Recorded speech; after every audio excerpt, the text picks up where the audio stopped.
Boa noite. Existem várias estratégias que a gente pode usar. Hoje eu vou mostrar uma para vocês que muitas vezes a gente tem vergonha de chegar num cara e falar assim: não, porque Jesus não sei o quê, não tem jeito para se aproximar dessa pessoa e começar a falar de Jesus. Como que eu vou falar de Jesus? E existem algumas estratégias que podem ser utilizadas. Uma delas é através de mágicas.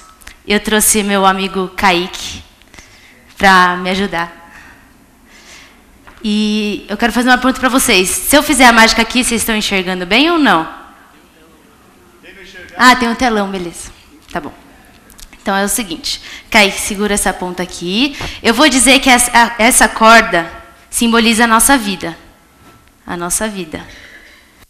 Essa argola aqui simboliza o pecado.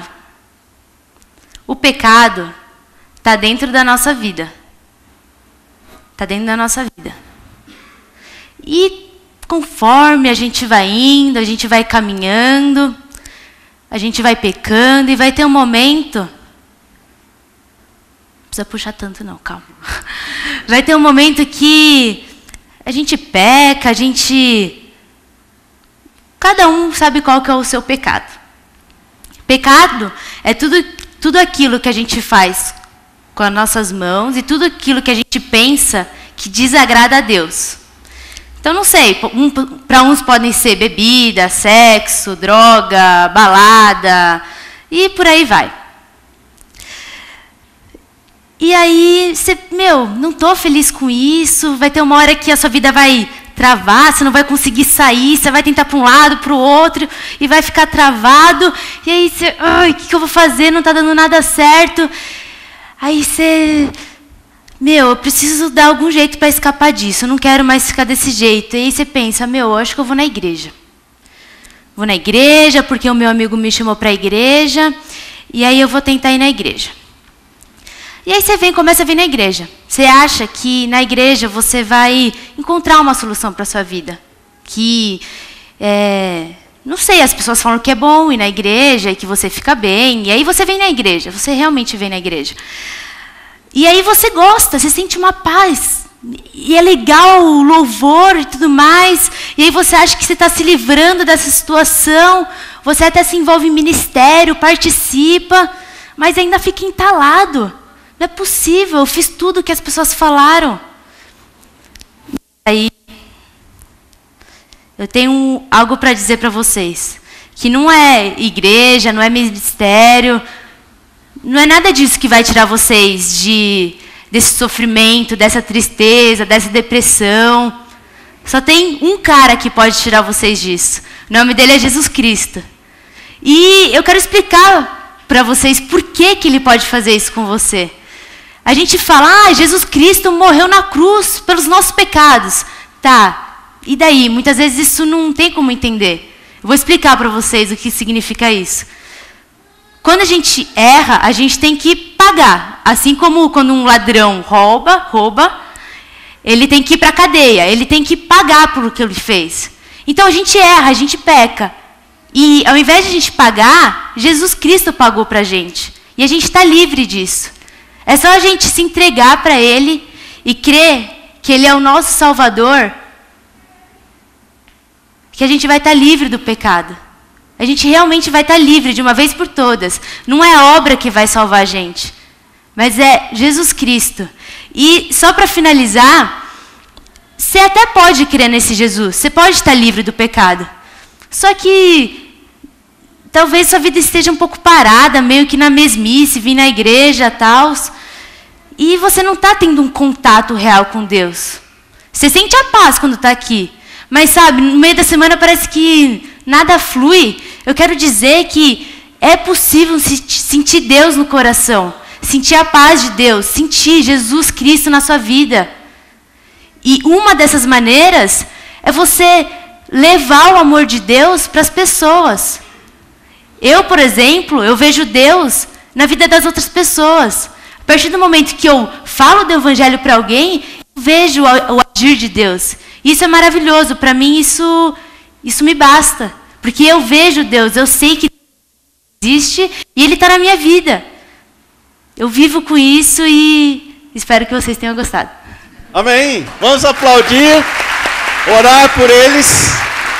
Cadê a galera adolescente aí? Levanta o braço aí, quero ver vocês. Não tá? Lá em cima tem alguns não estão aqui hoje, mas você que é pai e tem adolescentes, estimule, incentive que eles estejam conosco aqui nos sábados. O Eric, a Débora, sua equipe, o Eduardo, a Mauri estão com os jovens, com mais também o Roger. Venham e tragam seus filhos, porque hoje eles estão também anunciando, chamando a atenção das pessoas para olharem para Deus.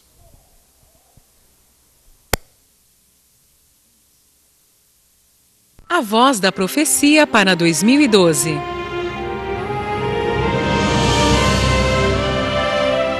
A palavra da profecia tinha como propósito instruir, advertir e corrigir o povo de Deus. Apontava o pecado, chamava ao arrependimento e revelava os propósitos de Deus para com a nação de Israel. O profeta Ageu. Ageu foi a primeira voz profética a ser proclamada no pós-exílio babilônico. Estas profecias foram anunciadas entre agosto e dezembro de 520 a.C. Eram dias em que os israelitas retornavam com Zorobabel do cativeiro da Babilônia para reconstruir o templo, a cidade e os muros de Jerusalém. Contemporâneo de Zacarias, Ageu exerceu o seu ministério exortando os líderes políticos, os guias espirituais e todo o povo a priorizar Deus em todos os aspectos da vida. O livro contém 4 mensagens, cada uma delas introduzidas pela expressão "Veio a palavra do Senhor". A primeira de exortação à reconstrução do templo, a segunda de exortação a fortalecerem-se no Senhor, a terceira de exortação à vida espiritual autêntica e a quarta mensagem de exortação a confiar na fidelidade de Deus. Os israelitas são exortados a temer ao Senhor e a permanecerem confiantes nas promessas de Deus. Nossa oração hoje é que Deus fale conosco, como falou naqueles dias do pós-exílio babilônico, quando o povo retornava do cativeiro babilônico para Jerusalém. Deus levantou Ageu e, através de Ageu, ele chama a atenção do povo para olhar para o Senhor. E vocês vão perceber que há uma só mensagem correndo através da profecia de Ageu. Quem ocupa o primeiro lugar na sua vida? Nós vamos olhar e responder essa pergunta ouvindo a profecia de Ageu. Eu vou convidá-los agora a curvar a sua cabeça e nós vamos orar antes de ler o texto na palavra de Deus. Vamos nos inclinar perante o Senhor. Ó Deus, neste momento, a minha oração é que Tu uses de graça, misericórdia, primeiramente com a minha vida. Que o sangue de Jesus me cubra e me purifique de todo pecado. E assim cada pessoa que está aqui, que nós possamos ouvir e discernir a Tua voz, enquanto nós lemos e explicamos a palavra de Deus, a Tua palavra.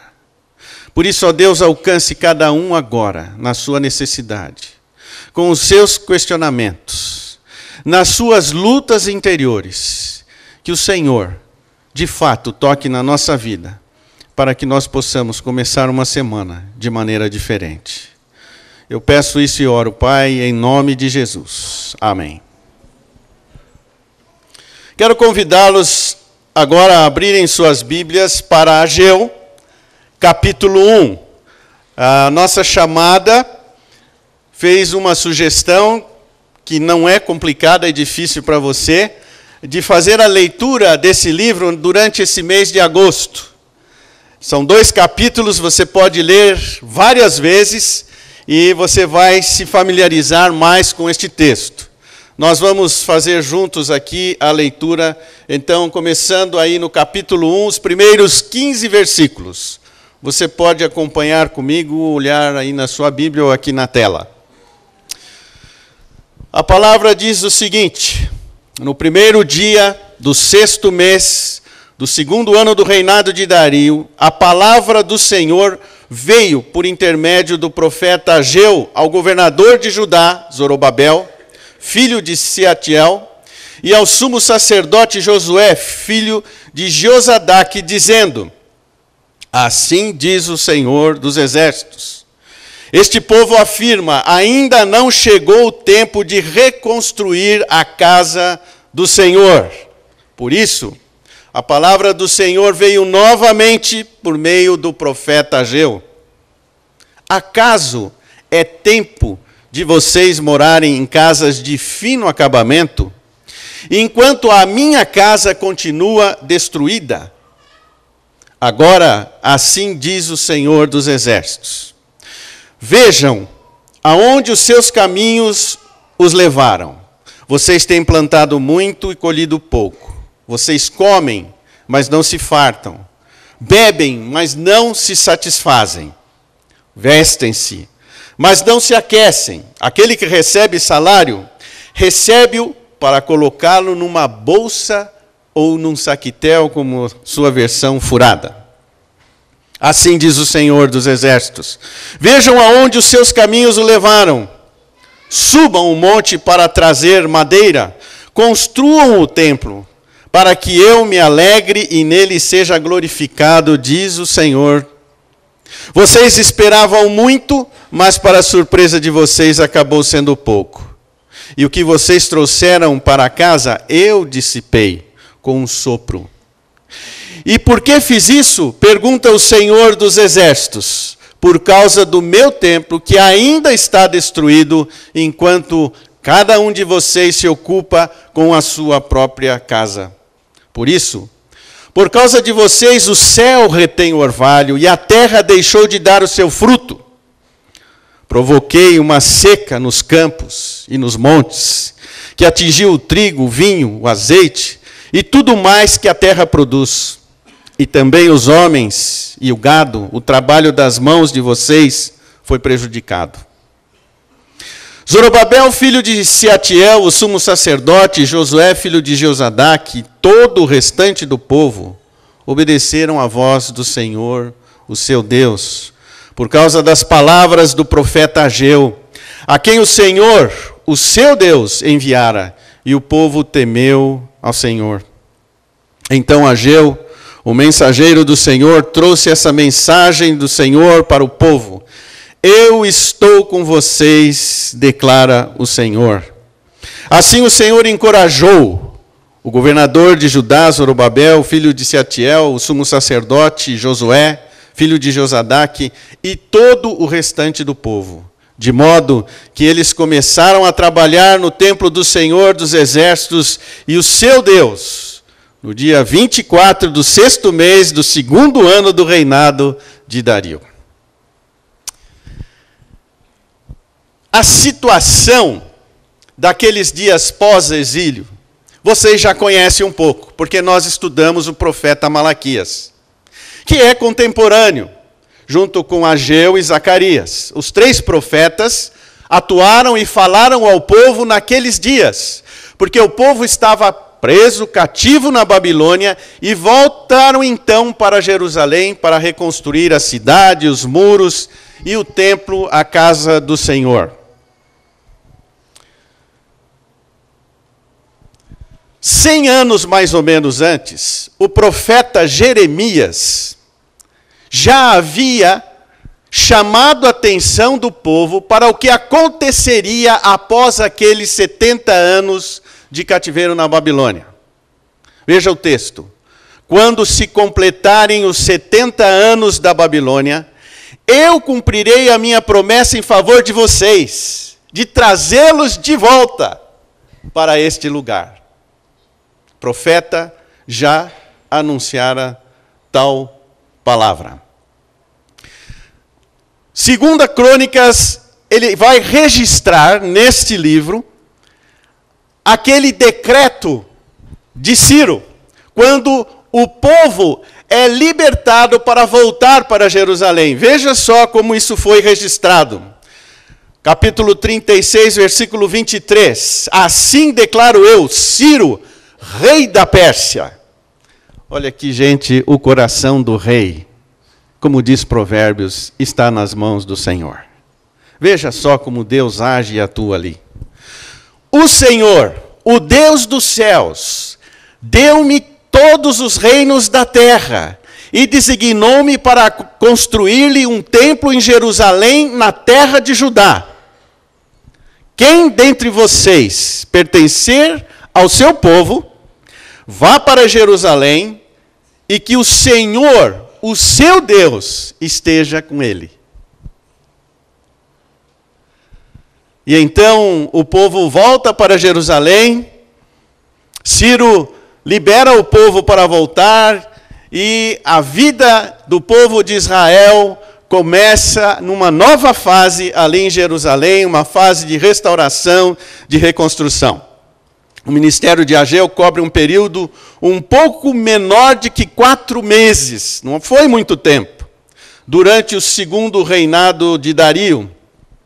Ele governara a Pérsia de 521 a 486 a.C.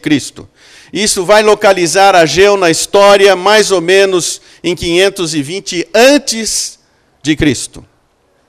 A cronologia, ela aparece aqui para que vocês tenham uma ideia da sequência, de como tudo acontece. O cativeiro da Babilônia é instalado mais ou menos 605 a.C. e vai até 536. O retorno começa no ano 536. Muita coisa acontece em Jerusalém com o povo. Lutas, desafios, na volta para Jerusalém, na construção dos muros, na construção da cidade.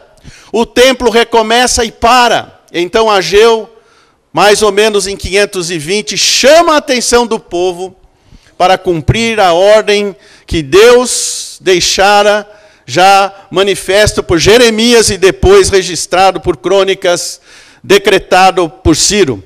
E no ano 515, finalmente, o templo é concluído e eles terminam esse desafio.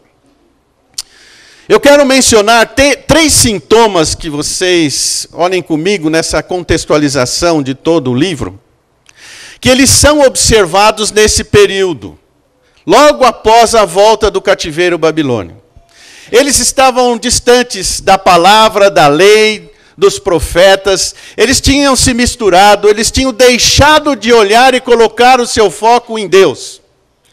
E esse período é marcado por indiferença, que isso está no capítulo 1, de 1 a 15. A semana que vem, vocês vão poder acompanhar um outro sintoma, que é a incredulidade, se instala na vida da nação.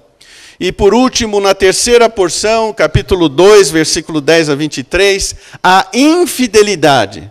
E isso é muito comum quando o homem se afasta de Deus. Você pode observar, ele é marcado por indiferença, por incredulidade e por infidelidade. Mas a grande pergunta, como eu disse no início, é: o que ocupa o primeiro lugar em sua vida? Esta foi a pergunta que Ageu fez para todo o povo. E nós vamos observar aqui como isso ocorre.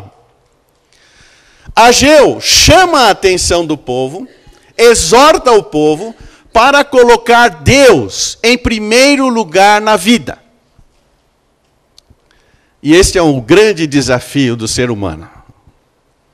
Porque a nossa natureza pecaminosa, egoísta, nós sempre nos colocamos em primeiro lugar e sentamos no trono da nossa vida. Não foi diferente naqueles dias, e por isso Deus envia o profeta Ageu para dizer: povo, parem e coloquem Deus em primeiro lugar em suas vidas. Levem Deus a sério em tudo que vocês estão fazendo. E como é que ele vai mostrar isso? Observe agora comigo. A realidade da situação deles era muito clara e definida. Eles tinham recebido uma ordem de Deus. deixar a Babilônia, voltar para Jerusalém e reconstruir a casa do Senhor, o templo, local onde Deus habitava naquele período da revelação bíblica. Veja, nós já aprendemos aqui que hoje Deus não se manifesta naquele espaço, naquele prédio, naquele templo. Deus se manifesta na nossa casa, na nossa habitação. Nós somos o templo do Espírito Santo, morada de Deus. O Espírito Santo vem habitar e morar em cada um de nós, cada um dos seus discípulos e na igreja reunida. Então esse prédio aqui é neutro. Mas quando a igreja se reúne aqui, é um lugar onde há a manifestação de Deus. Porque Ele habita na igreja, Ele habita no coração de cada discípulo, seguidor de Jesus. Mas naquele tempo, Deus se manifestava no Santo dos Santos, ali naquele templo. E eles foram chamados a restaurar, a reconstruir o templo. Mas a casa do Senhor estava em ruínas. E a casa de cada um daqueles habitantes, daqueles judeus, luxuosas. A sua versão talvez diga aí apaineladas. Casas sofisticadas. Por quê? Eles decidiram, não vamos reconstruir agora a casa do Senhor. Eles decidiram desobedecer e olhar em primeiro lugar para si, para os seus corações, para as suas aspirações, e deixaram Deus de lado. Quando o homem deixa Deus de lado, e por causa do grande amor de Deus, ele interfere, ele vem e intervém. Porque esse Deus é o Deus que intervém. E ele o faz por causa do seu grande amor. Olha aí no texto, acompanhe comigo, veja só como isso é relatado. Acaso é tempo de vocês morarem em casas de fino acabamento, enquanto a minha casa continua destruída? Veja, eles estavam conscientes, eles estavam indiferentes àquilo que Deus pedira de cada um deles. E a indiferença, a insensibilidade a Deus marcava a vida da nação naquele momento. Se você olhar estes 4 versículos, há uma expressão aí na sua versão, na sua Bíblia, aí ela é traduzida como considerai o vosso passado. A versão revista e atualizada assim diz. A versão NVI, ela traduz, vejam o que vocês, ou o caminho que vocês têm andado. A palavra no original diz, aplicai o vosso coração aos vossos caminhos. E ela é repetida 4 vezes. Capítulo 1, versículo 5, capítulo 1, versículo 7, você pode conferir aí na sua Bíblia. Capítulo 2, versículo 15, capítulo 2, versículo 18. A mesma expressão. 4 vezes o profeta chama a atenção do povo e diz, olhem, prestem atenção, reflitam, vejam como vocês estão andando, olhem para os seus caminhos, olhem à sua volta, percebam o que está acontecendo na sua casa, na sua família, no seu campo, no seu gado, nas suas plantações, na sua conta bancária. Ele pede para olhar tudo o que está acontecendo em volta. Reflitam como vocês têm andado. As prioridades que vocês têm assumido.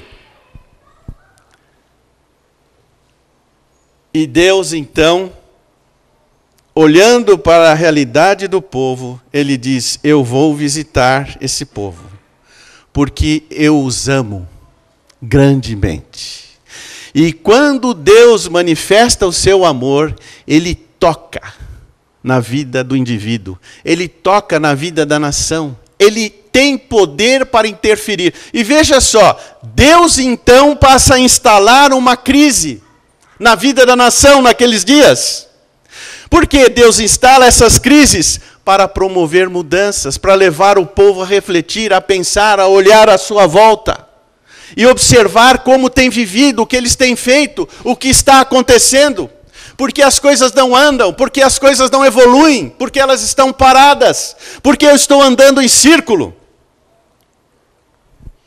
E eu vou agora rapidamente mostrar 3 ações ou intervenções de Deus para gerar mudança na nação de Israel, na vida do povo. Deus, primeiramente, ele instala na vida da nação de Israel, na vida do povo, a decepção. Frustração, decepção. E nós vamos observar no versículo 6. Mais do que isso, Deus intervém de uma forma que ele leva o povo a não progredir, a não avançar. Deus coloca dificuldades. Deus instala as dificuldades. Deus faz resistência para que as coisas não andem. E por último, Deus desperta. Somente Deus pode despertar, motivar, mover um indivíduo, uma nação, para mudar de comportamento e ter mudança nas suas vidas. Vejam só comigo como que eles estavam frustrados, vivendo dias de grande decepção. Olha que o texto diz: vocês têm plantado muito e colhido pouco. Vocês comem, não se fartam. Não é que eles não tinham comida, eles tinham. Mas é aquela sensação de fome, de necessidade. Bebem, mas não se satisfazem. Vestem-se, mas não se aquecem. Que sensação! Você tem o agasalho, mas você não se aquece. Aquele que recebe salário, recebe-o para colocar numa bolsa furada, num saquetel furado. E eu quero dizer, aquilo é o indivíduo de bolso furado. Ele põe o dinheiro no bolso, quando ele vai pegar o dinheiro, desaparece, sai pelo buraco, perde o dinheiro. Que sensação! E olha, quando você para e olha Deus dizendo através do profeta: vocês estão olhando o que está acontecendo com a vida de vocês? Vocês estão plantando, estão comendo, estão se vestindo, mas nada, absolutamente nada satisfaz. A falta, o dinheiro falta no final do mês, vocês vivem 20 dias e termina. Mas vocês trabalharam, vocês ganharam. Deus também intervém se opondo. Andar debaixo da resistência de Deus não é fácil. Mas Deus faz porque Ele nos ama, porque Ele amou Israel, porque Ele ama o seu povo, porque Ele tem propósitos e plano para o povo de Israel. Veja só, dos versículos 9 a 11, eu vou mostrar rapidamente como que Deus intervém causando resistência. Vocês esperavam muito, mas, para a surpresa de vocês, acabou sendo pouco.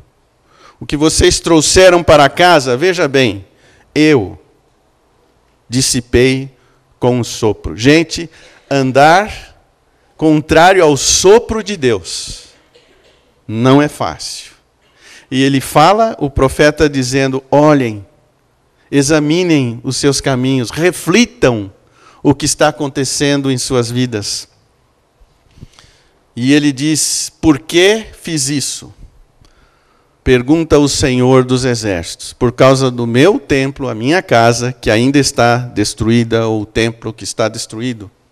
Enquanto a casa de vocês se ocupa enquanto vocês se ocupam com a sua própria casa. Provoquei uma seca. Quem é que faz isso? Deus. Ele tem poder, Ele tem controle sobre a natureza. Tudo está nas suas mãos. E Ele faz isso porque Ele ama o povo. Ele precisava provocar resistência, impedimentos, para que o povo parasse, olhasse o que está acontecendo à sua volta e tivesse então a oportunidade de refletir e mudar de direção. Provoquei uma seca nos campos e nos montes, que atingiu o trigo, o vinho, o azeite, tudo mais que a terra produz, e também os homens e o gado. O trabalho das mãos de vocês foi prejudicado. Decepção, destruição, resistência de Deus, dificuldades instaladas, e aí, por último, veja que coisa maravilhosa. Deus desperta o povo. Deus move o povo. Para quê?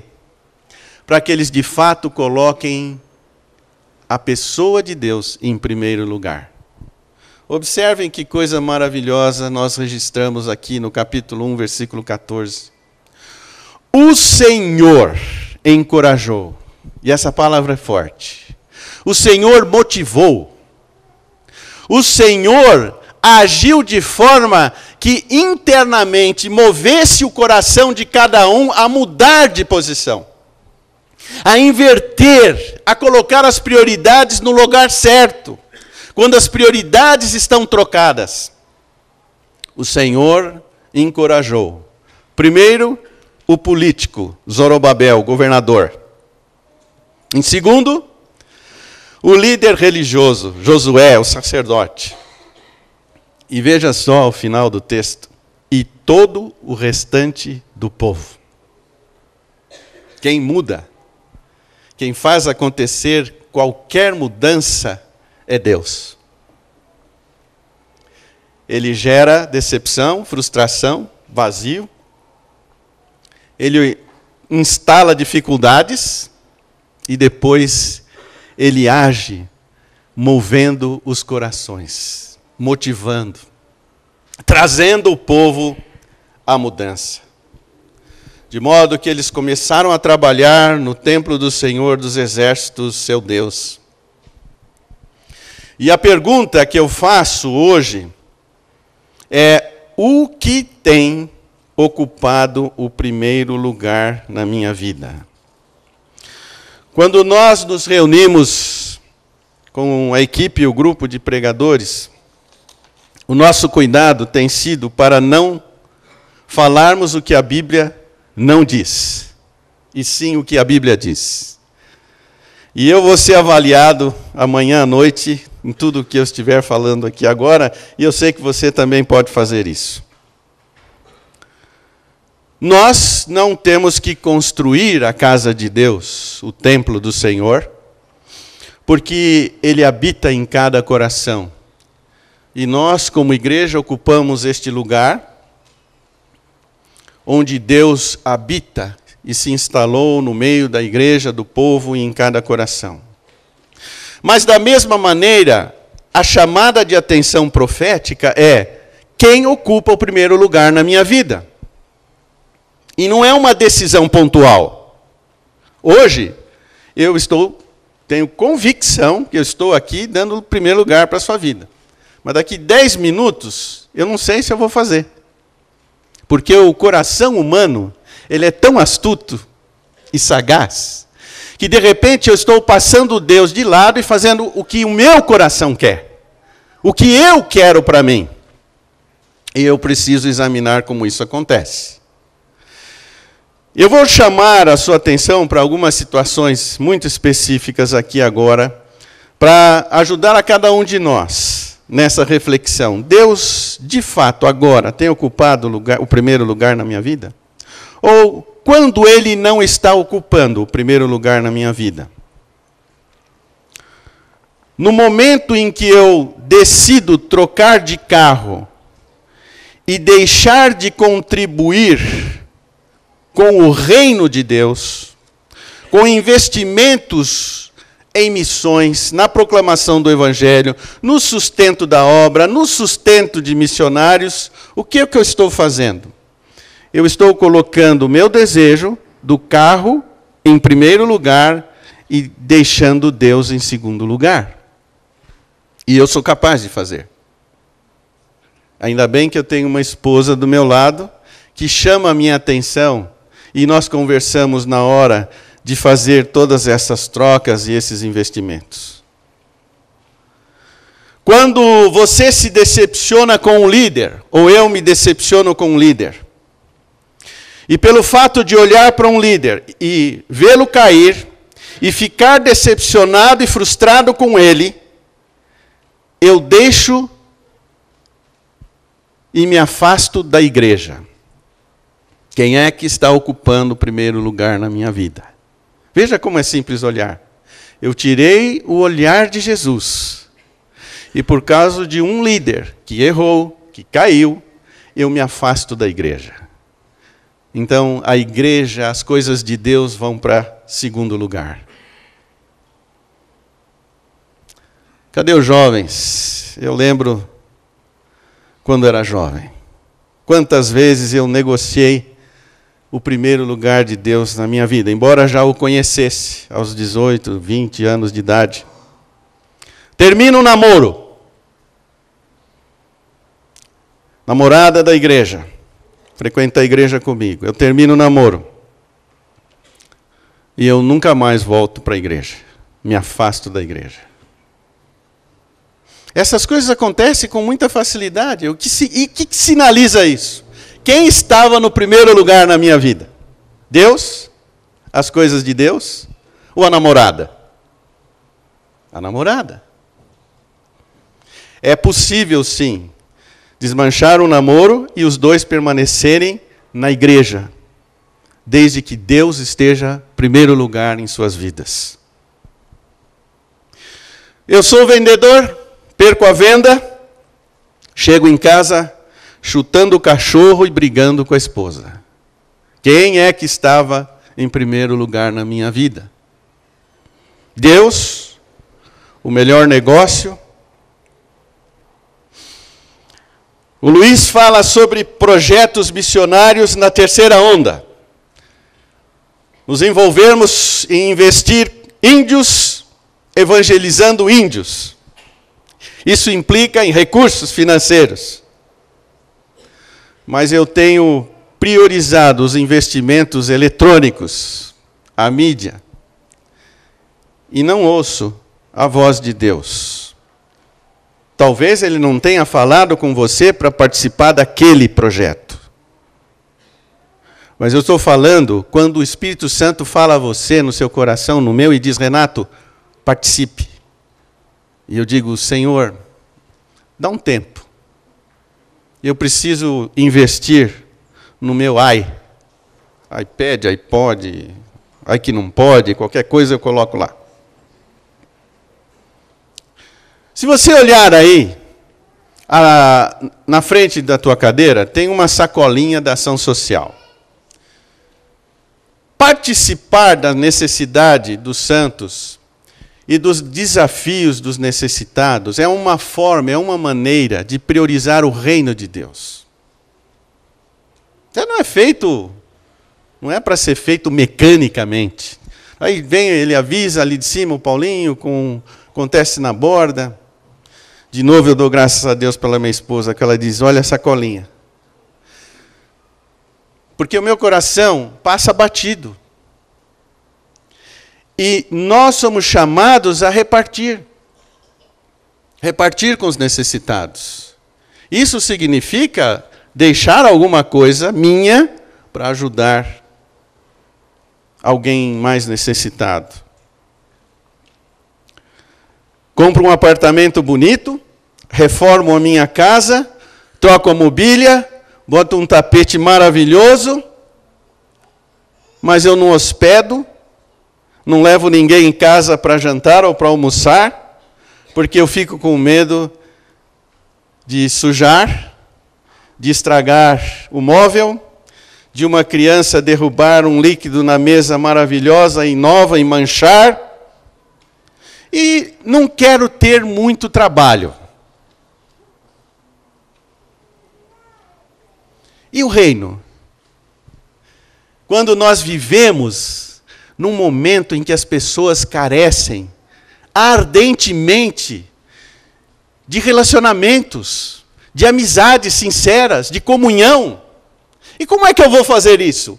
Sujando o tapete da minha casa, quebrando o copo na hora de lavar, sujando mais pratos do que eu gostaria que sujasse? É assim. Aí eu digo, Deus em primeiro. Essa semana eu vou convidar alguém para estar na minha casa. E eles têm crianças. Pode acontecer. Mas Deus em primeiro. Poderia citar uma série de outras coisas. E eu sei que eu vou ter que olhar, saindo, descendo essas escadas, se Deus está em primeiro de fato. Talvez eu queira sair daqui e ir para a minha casa, fazer alguma coisa minha, que eu queira. Mas se eu vir alguém aqui, que está a pé, e precisa de uma carona, talvez Deus fale comigo. Renato, mude os planos e dê uma carona para essa pessoa. E aí eu vou ter a chance de dizer quem fica em primeiro. Se sou eu ou se é Deus. Nós não temos o templo para reconstruir, mas nós temos o reino de Deus para anunciar, para espalhar neste mundo, para viver e nos doarmos para Deus e para as coisas de Deus. E aí, eu vou dizer Deus em primeiro. Nós nos decepcionamos com pessoas, nós nos decepcionamos com igrejas. Mas se Deus estiver em primeiro lugar na minha vida, na sua vida, nós vamos fazer escolhas diferentes. E olha, irmãos, olhem, reflitam. Eu vou dar um momento agora para você refletir. Mas eu espero que não seja somente esse momento. Porque o profeta está dizendo, Renato, ande, mas ande olhando o que está acontecendo à sua volta. Que é a pergunta que eu faço, Deus tem intervindo na sua vida? Ele tem gerado frustração, decepção? Deus tem instalado dificuldades na sua caminhada? Se isso acontece, pare, pense, reflita, volte-se para o Senhor, porque Ele é suficiente, da mesma maneira como lhe instalou a decepção, como lhe instalou as dificuldades, Ele vai instalar um novo mover, uma nova motivação para fazer eu e você sermos pessoas diferentes. E isso é obra sobrenatural. É a ação de um Deus que ama você e a mim. Vamos inclinar nossas cabeças num momento de reflexão. Você vai ouvir uma canção. Enquanto você ouvir essa canção, eu peço que você reflita. Olhe os seus caminhos e considere diante do Senhor.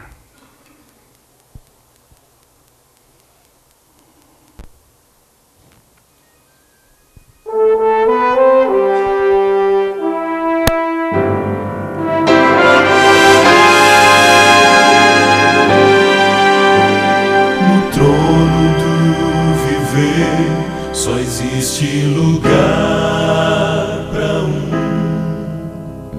lugar de quem governa todo o ser. No trono do viver só pode haver um Senhor. Se forem dois, um será amado e outro rejeitado. Vem, decide agora quem vai ocupar seu coração. Mas lembre, se ele não for o primeiro em seu coração, então já não é mais nada, não passa de uma ilusão. Mas se ele for o primeiro, o seu companheiro, motivo do céu existir, você vai sorrir, você vai vencer.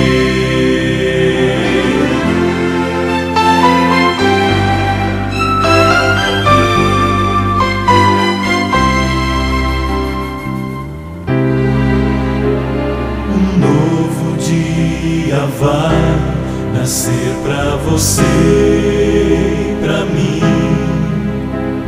Depende de aceitar Jesus no viver. É hora de beber da fonte da vida. Você verá, em Jesus existe plena alegria.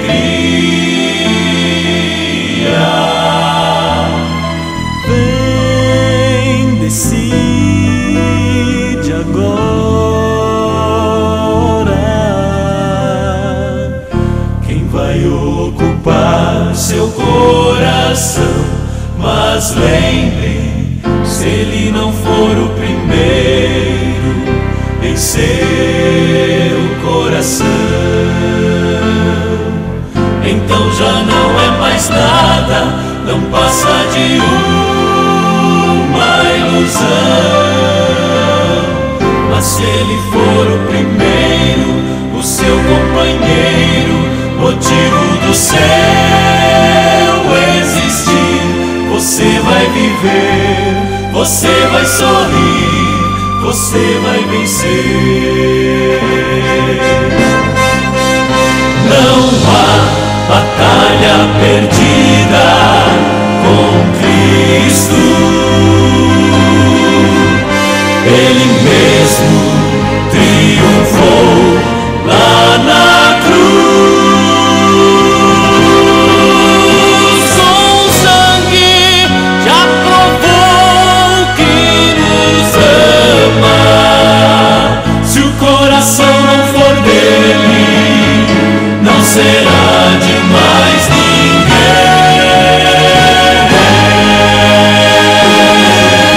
Se ele não for o primeiro em seu coração,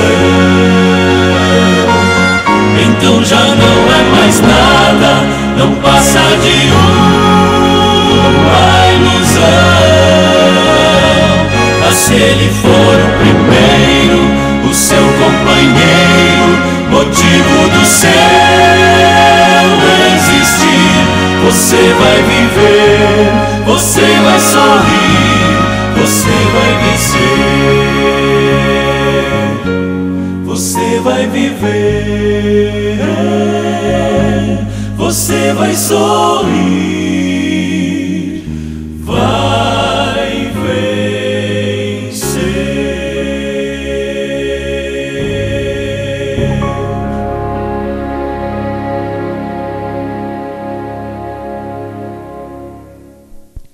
Vou pedir que todos fiquem em pé, nós vamos terminar cantando, o grupo vai vir aqui à frente, o Osmar vai nos conduzir numa música, mas eu quero orar para que Deus, pela ação do Espírito Santo, se Ele, Deus, tem tocado na sua vida, mostrado para você, olhe só a sua volta, e você está olhando, e há frustração, há decepção, você tem percebido que há o sopro da resistência, que as dificuldades têm se instalado, mas é Ele, é Deus, sobrenaturalmente, que vai revelar, e vai dizer para você, o primeiro lugar é meu, e Ele, Deus, é que vai movê-lo, vai motivá-lo, vai capacitá-lo a mudar de rota, a decidir as prioridades da forma correta e colocar Deus no centro. E Ele vai te mostrar como fazer isso. Antes de cantar, deixa eu orar com todos. Bondoso Deus, Tu conheces o meu coração e o coração de cada um que está aqui. O coração daqueles que estão à distância também nos acompanhando. E a minha oração nesta noite é que o Senhor derrame graça, misericórdia sobre cada um de nós, para que nós possamos discernir como está o nosso andar, como estão os nossos caminhos, como têm sido as nossas decisões, as nossas escolhas. Ó Deus, fala conosco. Fala, Senhor, dá discernimento, dá-nos percepções, para que entendamos os teus propósitos e a grandeza do teu amor. O Senhor nos ama, e o Senhor tem tocado na nossa vida, para trazermos o Senhor para o centro da nossa vida. E se há alguém aqui, ó Deus, que não tem levado o Senhor a sério, que seja nesta noite aquele toque maravilhoso, de trazer para perto, de instalar a alegria, a esperança e a vontade de viver, mas viver com o Senhor. Olha para nós a cada minuto, Senhor. Não nos deixe desprezá-lo ou colocar o Senhor em segundo lugar. Mas, ó Deus, que o Senhor esteja no primeiro, no centro da nossa vida. Eu oro em nome de Jesus. Amém. Vamos cantar, Osmar.